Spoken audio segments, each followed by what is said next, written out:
vesnici. To je Hotel Paradise.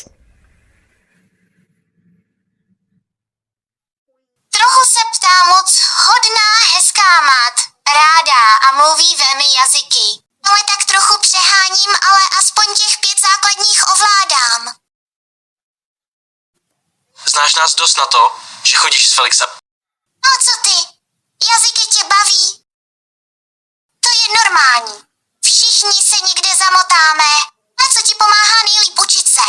Písničky jsou super. Já si zase vždycky píšu deník v tom jazyce, co se učím. Felix ti zřejmě hodně vyprávěl, co? Jasně, prostě se mi líbí. Jak romantické. Chlapi, přestaňte se tvářit tak šokovaně. Felix si našel další oběd. Víš, kolik takových prostě se mi líbíš už tady padlo. Tuhle si Felix dal s někým 3 měsíce a pak skončil jako vždycky. Najednou to nebylo ono. Chceš tip? No zkus si představovat, že píšeš dopis kamarádovi. Pak to není tak nuda. Fajn, tak mi pak napiš, jak ti to šlo. A kdybys potřeboval pomoct, víš, kde mě najít. Napiš si tam i nový slovíčka. Hodně štěstí.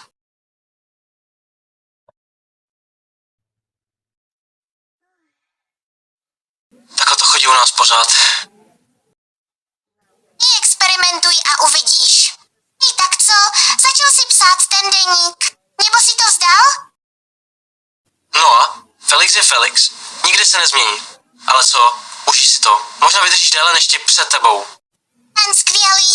A na co se ptal v tom deníku? Na něco konkrétního. I to je super základ. A víš co? Každý začátek je důležitý. No zkus zítřejší deník začít, třeba dneska jsem potkal někoho, kdo mě naučil. Třeba ti to otevře nový možnosti vyjadřování. 3 měsíce je slušný rekord. Zkusíš překonat.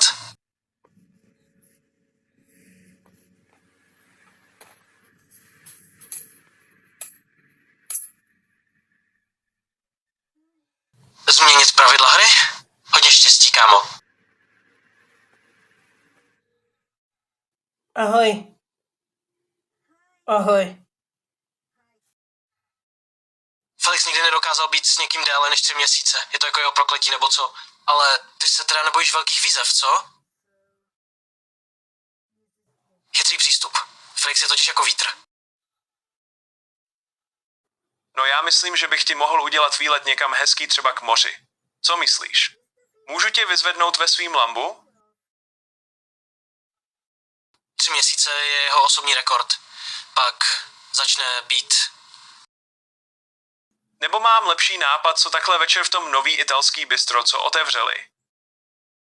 distancovaný. Najednou nemá čas, najednou je unavený z turné, najednou potřebuje prostor. Někdo by mu měl ukázat, že i vítr může někde zapustit kořeny. Hodně štěstí, kámo. Budu se dívat, jak se pokusíš o nemožné. Mám tam kamaráda majitele. Prý dělají nejlepší těstoviny v okolí. Jo. Můžu ti tam přinést tvoji oblíbenou růžovou růži, jako vždycky. Jsem tady, ne? 3 měsíce jsou minulost. Teď je tady jenom to, co cítíme teď. Zkusme to jinak. Zkusme to lépe.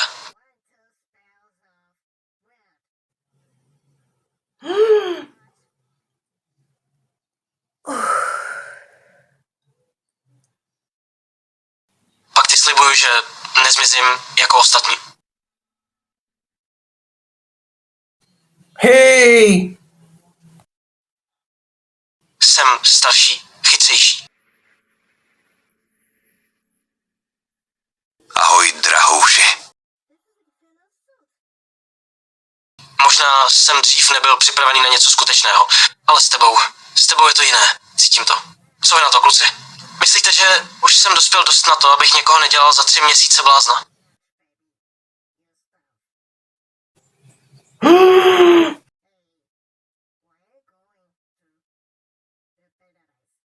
Uvidíme. Felix, kluci, dávám vám slib.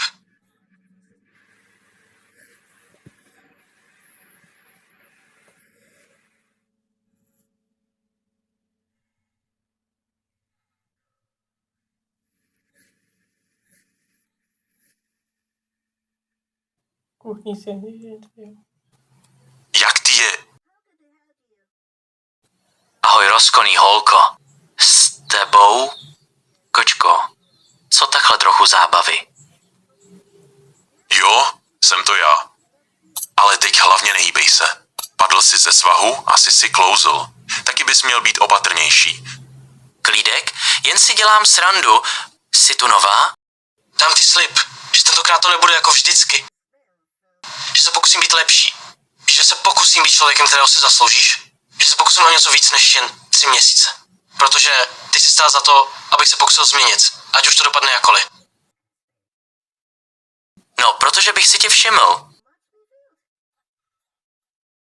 Nemám tě v plánu sežrat, slibuju. Děsivé? To je v pořádku. Bojíme se oba. Ale společně to zvládneme. Vidíte? Říkal jsem vám, že tohle bude jiné. Chceš oficiálně začít? Nemusel? Nejsem tak bezcitný. I když jsi trochu nezodpovědný. Ale teď jsi v bezpečí. Alespoň na chvíli. Hej! Pojď, mám nachystaný překvapení na zadních sedadlech. Jsi celý? Nebo ti něco ještě vadí? Hej! Hotbridge! Co? Buď připravená, že ti vypadnou oči. Jsi v mé jeskyni. Neboj se, nikdo tě tu nenajde. Dostala jsi se do potíží s jinými vlky. Jsi teď v bezpečí, i když nevíš, jak velké. Děkujeme. Dovidění. Doví. Můžu ti něco přinést? Nepřeháněj to, nebo bych tě musel dát do pořádku. A to by nebylo tak snadné. Na gaslech znění Monika Janíčková, Adam Šíp, Roman Kaňka, Stanislav Tureček a Vladimír Tokár.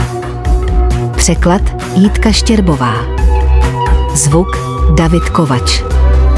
Produkce Veronika Hamplová. Úprava a režie Dana Malá. Na gaslečhá znění přes Supermaxi vyrobilo Trumpa spol s R.O.